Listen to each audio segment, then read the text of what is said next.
السلام عليكم. أنا بس بعد ما عملت الأربع فيديوهات دي عن الأدوية اللي هيئة الدواء أصدرت قرار بإنها ممنوع تتصرف إلا بروشتة، فأنا عايز أعلق عليهم في السريع كده. الأدوية دي طبعا اتمنع صرفها إلا بروشتة لأنها بتسبب إدمان وتعود.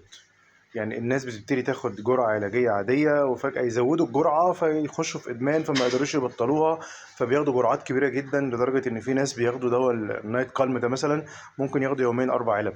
انتوا متخيلين العدد؟ 4 علب دي العلبة فيها 30 قرص، يعني 120 قرص، فبالتالي بيبهدل الجسم طبعا، بيبهدل الكبد وبيبهدل الكلى والمعدة، فبيسبب أضرار غير طبيعية وبيخلي المريض يخش بقى في أدوية تانية والعياذ بالله، وممكن ينتهي بيه الحال لإدمان حاجات تانية أخطر، وممكن كمان ينتهي بيه الحال الوفاة يعني بسبب الحاجات دي.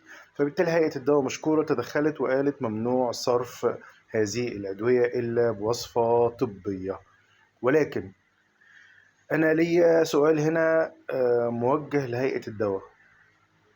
لما يكون مريض مزمن عنده آلام في الأعصاب مزمنة وبياخد الجابابنتين باستمرار ومتعود عليه ياخده على طول، هو ده اللي بيسكنه آلام الأعصاب، سواء بقى حد كبير في السن ظهره عنده ديسك أو عنده مشاكل أو عنده السكر والأعصاب بتاعت السكر مبهدلاه، فبياخد الجابابنتين ده، الجابتن أو الكونفنتين بيريحه. فأهالينا الناس الكبار دول يعملوا إيه؟ يعني أنا أديله روشتة، الروشتة أقصى حاجة تاخد علاج لمدة شهر، طب خلاص بعد كده كل شوية يروح يكشفوا عند الطبيب؟ يعني انا محتاج بس ايه استفسار، ربما تكون معلومه غايبه عني انا، فلو حد يقدر يجاوبني يا ريت يعني.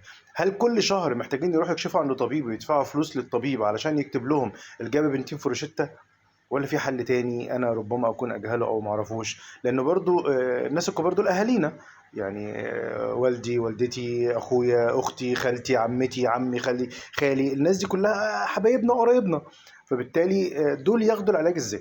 والناس لو هو العلاج، لو هو فعلا المريض لازم كل شويه يروح للطبيب ويجيب روشته كل شهر علشان يحدد العلاج والجرعه بتاعته، الناس مش قادره تدفع، طب يعملوا ايه؟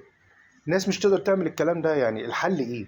فبالتالي انا محتاج يا ريت جواب من هيئة الدواء او من حد يكون في هيئة الدواء يكون فاهم ايه اللي المفروض نعمله لاهالينا علشان نحل المشكلة دي. وشكرا جزيلا.